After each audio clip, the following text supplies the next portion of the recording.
Can Ashton Kutcher ultimately prove himself as Steve Jobs did? You're watching Beyond the Trailer's review of Jobs. Us! What are you working on? It's a computer terminal that hooks up to the TV for the display.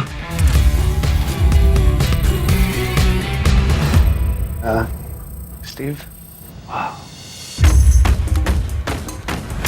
These are state of the art. Nobody's making anything like this. All right, okay. Welcome to Apple Computer.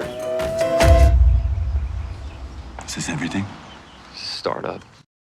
When the trailer for Jobs hit the internet, you and I immediately had a disagreement over whether or not Ashton Kutcher looks like Steve Jobs.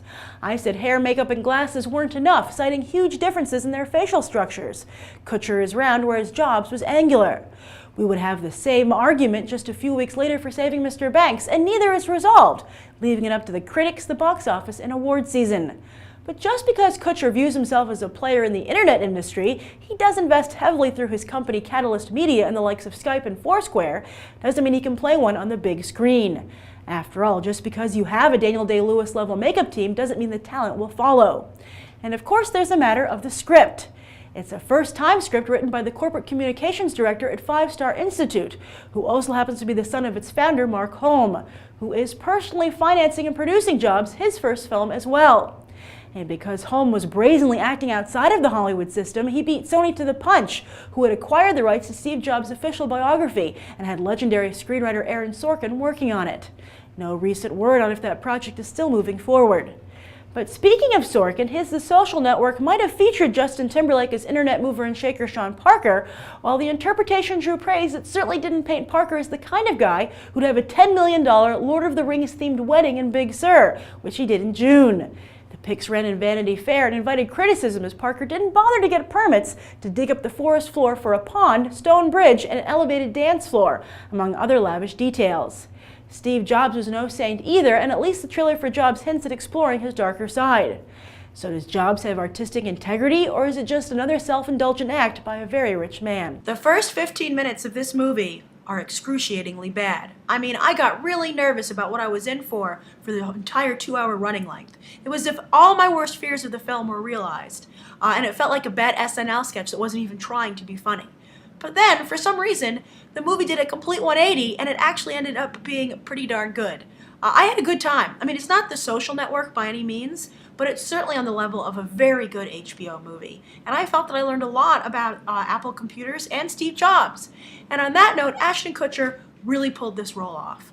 As I expressed in the opening, I was very nervous about his ability to portray Jobs, both physically and acting-wise. And I feel that for the most part, he really succeeded. And the best thing I can say about it is at the end of the film, I associated him with Jobs. He was Jobs to me. He does a particularly good job, Kutcher, portraying Jobs' intensity, and those are the scenes where I think he does the best.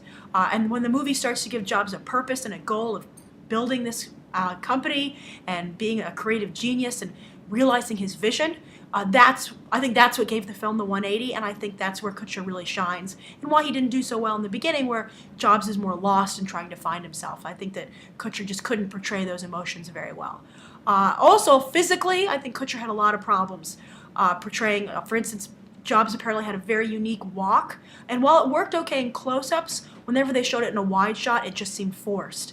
And also at the beginning of the film, Kutcher has to portray a much older Jobs, and he just is unable to. However, just because he can't physically do the work, but I think emotionally and in the younger scenes does a great job, that makes it worth choosing Kutcher for the role. I don't think it was a mistake to use him. And in fact, I think that maybe one day Kutcher could get there physically as an actor. And really what you have here is a case of someone overstepping the bounds of their talent in an effort to prove what they can do as an actor. And I think so Kutcher succeeds there. I take him more seriously as an actor after seeing this movie. Is he a Daniel Day-Lewis? No, if not, of course not. But I think he is a legitimate actor, which was a pleasant surprise. Now, as for the film itself, it covers basically the founding of Apple computers and what it took to get that off the ground, all the way through, I mean, the timeline's a little scattered, but basically all the way through the introduction of the iPod. And that was my only complaint about the film, really, that I felt it should have gone further, because not only was what happened after the iPods just so revolutionary and so, vindicating for Steve Jobs and everything we see over the course of the movie, But also, the way Steve Jobs died, basically, I mean, it's a true story, so there are no spoilers here. But Jobs died from pancreatic cancer, and basically the way the story goes is that he might have been able to beat it or lived longer if he hadn't refused traditional medical treatment up front. But Jobs, being a very obstinate person, when you see the movie, you'll see that those character traits. And I think that it was important to show how they ended up, they're what made him the person that he was, and such a contributor to society, and such a visionary, but they're also what killed him. And I think to leave that out, I don't know, maybe the film felt that would be not in good taste, but I think they were missing an important element of Jobs' life story. But also, really impressive work for first-timers here. For Kutcher taking on a serious role for the first time, that was really good. I think that the writing, the screenplay was very well written. It seemed a little clunky in the beginning, but again, once it got underway, very well done. The producing, really, they gave the talent everything they needed here to make a great movie.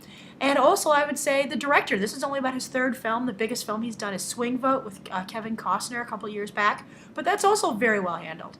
So I really do feel this isn't on the level of an HBO movie. It is a fun and engaging way, an entertaining way to learn about Apple computers and Steve Jobs. And that's really that's the way to sum it up. So I don't really necessarily think this is something you need to see in theaters. I don't think you need to see it on the big screen. And I'm sure that a lot of people feel that stuff's been left out. But I feel this is a great first film for these people, and it's a great introduction to Steve Jobs and what he accomplished. And I recommend that you see it at some point. All right, so that's my thoughts on Jobs. Share your own thoughts below if you've seen the film, and I hope you'll check out these other videos. Bye.